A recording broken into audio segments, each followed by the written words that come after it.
Assalomu alaykum hammaga. Hozir shu tepadagi postda tashlagan masalani tahlilini qilib beraman. Bu usul menimcha eng oson va tez ishlab bo'lish usuli hisoblanadi. Xohlasanglar bu masalani 4 nomalumli yoki berilgan xatga qarab 3 nomalumli qilib ishlasanglar bo'ladi, lekin men hozirgi o'rgatadigan usulimda 2 nomalumli yo'l bilan ishlaymiz. Demak, masala shartini o'qiyman va berilgan fikrlarni ketma-ket varaqqa kiritish belgilab ketaman. Demak, laboratoriyada uzunliklari 20.4 nanometrdan bo'lgan ikkita DNK molekulyasi tarkibi tekshirib ko'rildi debdi. Ikkita DNKmiz bor ekan. 20.4 nanometrdan ekan. 20.4 deb bo'lamiz 0.4 ga 60 ga teng bo'ladi va har bitta DNKmizda umumiy nukleuslarimiz 120 tadan bo'lgan ekan. Masala shartida berilgan fikrlarni o'qib yozib ketaman varaqqa. Ikkinchi DNKning ikkinchi zanjirdagi guanin nukleuslari soni. Demak, birinchi avval shu DNKga kiritish belgilab olamiz. Adenin 1. Birinchi DNKdagi birinchi zanjirdagi adeninlarimizni adenin 1 ko'rinishda belgilab olaman. Timin 1, sitazin 1, guanin 1. Nima sababdan bunday qilganim menimcha tushunmaydi. Keyingisi timin 2, sababi ikkinchi zanjirdagi timin bu o'sha adenin 2, guanin 2, sitazin 2. Bu DNKga ham xuddi shunaqa belgilash kiritib olaman.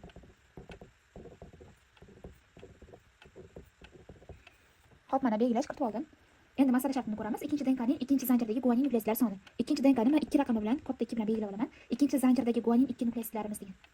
Guanin nukleuslarimiz va guanin 2 belgilab olaman. Sababi qaysi zanjirdagi guaninligini bilishim uchun 2 yoki 1 raqamlari bilan ifodalab qo'yganman. Birinchi zanjirdagi adenin nukleuslari, birinchi DNKning birinchi zanjirdagi adenin nukleuslardan 0.5 marta ko'p. Birinchi DNKning birinchi zanjirdagi adenin nukleuslardan 0.5 marta ko'p.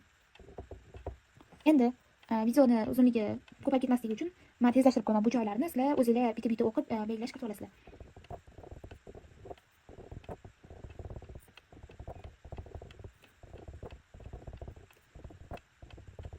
Mana belgilashlarni to'liq kiritib oldim. Endi ko'radigan bo'lsak, shu DNKdagi nukleuslarni o'zaro nisbatlab chiqamiz. Sizlar masalan ketma-ketligida birinchi DNKdagi masalan adeninimizni x deb olsam, ikkinchi DNKdagi adeninimiz undan 2 marta ko'p desa, buni x, buni 2x qilib olib ishlab ketardik, to'g'rimi? Qolgan fikrlarni esa x, y, z, k qilib belgilash kiritardik. Endi biz uni qilmaymizda, berilgan fikrlar yordamida osonroq bo'lish uchun ikkita haddan ketamiz. Ya'ni ikki nomalumli tenglamaga aylanadi.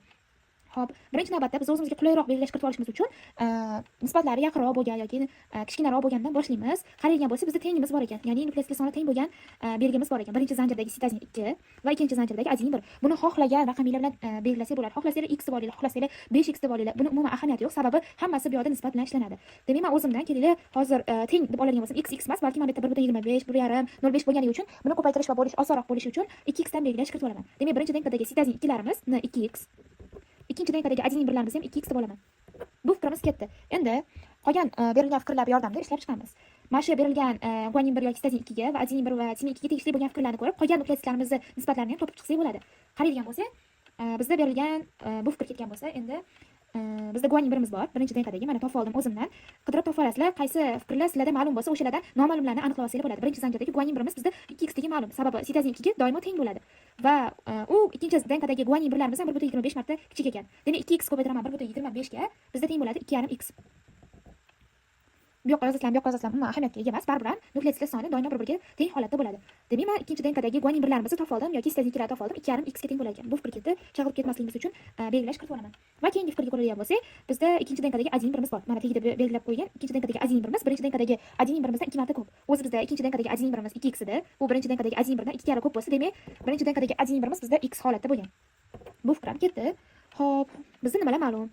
Birinchi DNKdagi adenin 1imiz ma'lum. X deb topib oldik. Ikkinchi DNKdagi guanin 2imizga qaraydigan bo'lsak, noma'lum. Demak, birinchi DNKdagi adenin 1imizni 0.5 ga ko'paytiradigan bo'lsak, ya'ni x ni 0.5 ga ko'paytirsak, 0.5x bu ikkinchi DNKdagi guanin 2 ga to'g'ri kelar ekan. Buni ham topib oldik. Endi bizda nimalar qoldi? Ko'radigan bo'lsak, birinchi DNKdagi guanin 2imiz noma'lum, lekin ikkinchi DNKdagi guanin 2 ni biz hozir topib oldik 0.5x deb. Uni 1,5x ga ko'paytiradigan bo'lsak, birinchi DNKdagi guanin 2imizning soni kelib chiqadi. Bu 0.75x ga to'g'ri keladi. Ko'rayotgan bo'lsanglar 2x deb olib ketganim yoki boshqa sonlarda olib ketsanglar, mana shu usulda ishlasanglar tezroq ishlab olasizlar. Sababi ko'paytirayotgan soninglar unaqa darajada katta emas va odatda ko'p ishlatadigan sonlarimiz hisoblanadi. Kalkulyatorsiz ham bemalol tez ishlab ketsanglar bo'ladi. Demak, bu shartini ham topib oldik. Endi bitta dona mana shu shart qolib ketdi bizda. Birinchi DNKdagi adenin 2imiz noma'lum, ikkinchi DNKdagi adenin 2imiz ham noma'lum. Demak, mana tenglamamiz ikkinchi xati kelib chiqdi. Bularni x deb oladigan bo'lsam, xohlasanglar buni y yoki boshqa harf bilan belgilash kirsanglar bo'ladi. Men o'zimdan y deb olaman. Va ko'radigan bo'lsak, birinchi DNKdagi adenin 2imiz ikkinchi DNKdagi adenin 2dan 1,5 marta katta ekan. Demak, buni 1,5 y deb olaman o'zimdan. Bu 1,5 marta kam bo'lganligi uchun buni y ni o'zi deb belgilash kiritdim. Bo'ldi, bizdagi birinchi DNKdagi va ikkinchi DNKdagi umumiy nukleuslarning nisbatlari kelib chiqdi. Endi o'zimizdan tenglama tuzib olamiz. Men hozir buni umumiy nukleuslarga nisbatan emas, balki bir zanjirdagi nukleuslarga nisbatan olib ketaman, tezroq ishlab bo'lish uchun. Demak, yozib olaman. X plus 1,5 y plus 0.75x plus 2x. Endi yarmini olganimga qarab, nukleuslarni ham yarmini belgilab olaman. Xohlasanglar 2x plus 3x 1,5x qilib olib ketsanglar bo'ladi. Unda nukleuslarni 2 karra ko'p, ya'ni umumiy nukleuslarga nisbatan olasizlar.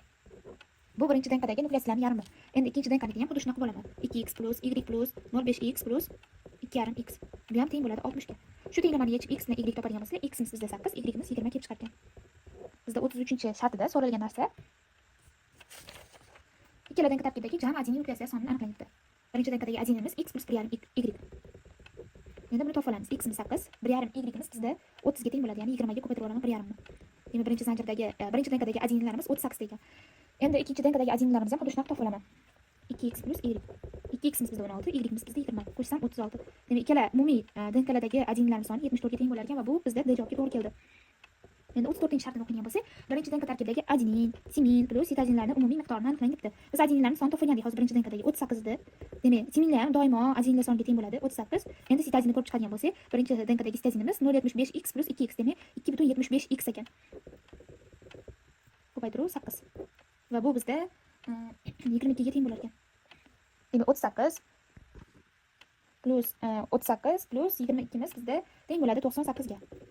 Va bu masalamizni B shartiga to'g'ri kelar ekan. Endi 35 ko'rib chiqadigan bo'lsak, ikkinchi denka tarkibidagi jam vodorod bog'lar soni birinchi denka tarkibidagi timin nukleuslar sonidan nechtaga farq qilishini. Birinchi denkadagi timin nukleuslar sonidan farqni so'rayapti shu ikkalasini. Endi vodorod bog' topish formulasi bordir. Biz umumiy nukleuslarga guanin sonini qo'shib olamiz. Guaninlarimiz bizda 3x ga to'g'ri kelar ekan. 3x ko'paytiramiz 8 ga 24.